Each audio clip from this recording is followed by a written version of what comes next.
السلام علیکم پیارے دوستو، کیسے ہیں آپ سب؟ امید کرتے ہیں کہ آپ سبھی ٹھیک ہوں گے، خوش ہوں گے اور مزے میں ہوں گے۔ پیارے دوستو، مجھے آج بھی یاد ہے گہری سوچوں میں ڈوبے ہوئے لمحوں میں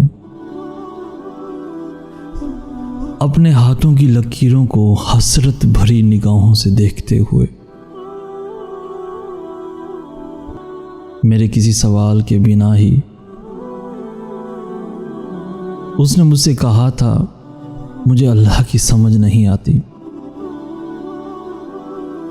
مجھے اس کی باتیں عجیب سی لگتی، آخر اللہ میں کیا چیز سمجھنے والی ہے؟ وہ خدا ہے، اس سے بڑھ کر سمجھنے کو رہ ہی کیا جاتا ہے؟ میری حیرانگی پر وہ سر جھکا کر کہہ دیتی، آپ نہیں سمجھیں گے، مگر اللہ وہ ہے جو دعائیں سنتا ہے، قبول کرتا ہے، میری شاہرگ سے بھی زیادہ قریب، میرے دل کی باتوں کو بنا کہے جاننے والا اللہ۔ کیا یہی سب کافی نہیں ہے اس اللہ کو سمجھنے کے لیے؟ شاید نہیں ہے۔ میری شاہرگ سے بھی زیادہ قریب اللہ کو میں نے جب بھی پکارا تو اس سننے والے نے مجھے سنا، مگر مجھے بھی یہ سمجھ آنے لگا کہ مجھے اس کی سمجھ نہیں آتی۔ میں نے اسی اللہ سے اسے مانگا جس سے محبت کی، تو اس نے مجھے سنا، مگر اس دعائیں قبول کرنے والے نے میری دعا قبول نہیں کی۔ میں نے تب اس اللہ کو اتنا ہی سمجھا کہ وہ جو کرتا ہے ہمارے حق میں بہتر کرتا ہے۔ ہاں، یہی تو سچ ہے، میرا پیدا کرنے والا ہی تو میری بہتری کو مجھ سے بہتر جانتا ہے۔ مگر دوستو، پھر یوں ہوا، محبت کے جس خوبصورت رشتے کے بچھڑنے میں میری بہتری تھی، مجھ سے اس بہتری کی تکلیف برداشت کرنا محال ہو گیا تھا۔ تب پھر میں نے اس اللہ سے مانگا کہ آپ مجھے اس تکلیف سے رہائی دے دے، مگر اس بار پھر اس سننے والے نے مجھے سنا، مگر مجھے عطا نہ کیا۔ میری تکلیف بڑھنے لگی اور اسی تکلیف کے ساتھ ساتھ میری دعاؤں کے دورانیے بھی بڑھنے لگے، مگر میری بہتری والے نے جانے مجھے کیسی بہتری دی تھی کہ میری تکلیفوں نے عروج کو پا لیا تھا۔ میں اگر اس اللہ سے شکوہ کرتا تو لوگ مجھے ناشکر انسان کہتے، کوئی مجھے صبر کی ہدایت کرتا، کوئی کہتا اللہ تب انسان کی دعائیں قبول نہیں کرتا جب انسان کے گناہ بڑھ جاتے ہیں۔ مجھے تب اللہ اتنا سمجھ آیا کہ وہ روٹھ گیا ہے، روٹھ جائے تو وہ قبول کرنے والا قبول نہیں کرتا۔ میں نے جب اس روٹھے ہوئے کو منانے اور گناہوں کی بخشش کے طریقے پوچھنے کے لیے کسی بزرگ سے بات کی، تو انہوں نے مجھے جو کہا اس سے اللہ کے لیے میری سمجھ پھر بدل گئی۔ مجھ سے تب کہا گیا، اللہ سے جب اس کا کوئی بہت قریبی بندہ مانگتا ہے نا، تو وہ دیر سے دیتا ہے۔ وہ فرشتوں سے کہتا ہے، اسے ابھی نہ عطا کرنا، مجھے اس کی آواز بہت پسند ہے، میں چاہتا ہوں یہ مجھ سے بار بار مانگے۔ شاید اسی لیے اکثر وہ دعاؤں کی قبولیت میں دیر کرتا ہے۔ اس کے ہاں دیر ہے مگر اندھیر نہیں۔ پل میں مجھے میرا وجود گنہگار لگا تھا، اور پل میں لگا کہ میں اس کے قریب ہوں۔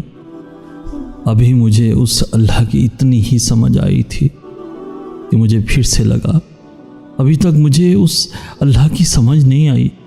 یہ کیسا اللہ ہے جو پل میں مجھے گنہگار محسوس کرواتا ہے؟ پل میں نیکوکار ہو جاتا ہوں۔ وہ جو کہتا ہے کہ مجھے پکارو، میں قریب ہوں، مجھ سے دعا مانگو، میں دعائیں قبول کرتا ہوں۔ پھر وہی اللہ ہے جو میری بہتریوں کا ضامن ہے۔ وہ میری دعائیں اس لیے نہیں قبول کرتا کیونکہ اس نے مجھے بہتری دینی تھی۔ پتہ ہے، اس دن کے بعد میں نے جب بھی دعا کے لیے ہاتھ اٹھائے، مجھے سمجھ ہی نہیں آیا میں اس اللہ سے کیا مانگوں، کیونکہ مجھے اس اللہ کی سمجھ ہی نہیں آئی تھی۔ اب میں اس سے کیا مانگوں جو میری بہتری کو مجھ سے بہتر جانتا ہے۔ میں نے اس دن کے بعد اسے کبھی بھی اپنی محبت نہیں مانگی، کبھی اس سے اپنی تکلیفوں سے نجات نہیں مانگی۔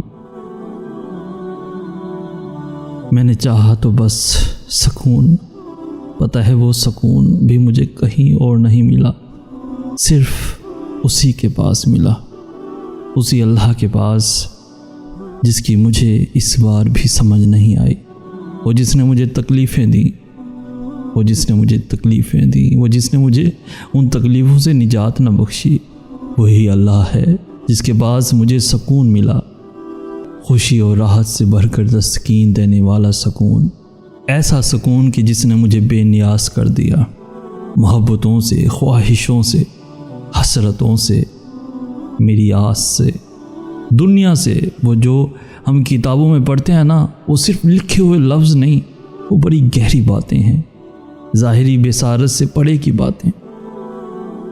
اس اللہ کے پاس بڑا جادو جیسا سکون ہے۔ عمومی زندگی میں ہم کہتے ہیں نا کہ اللہ کا ذکر سکون دیتا ہے، کیا اس سکون کو صحیح معنوں میں ہم نے محسوس کیا ہے؟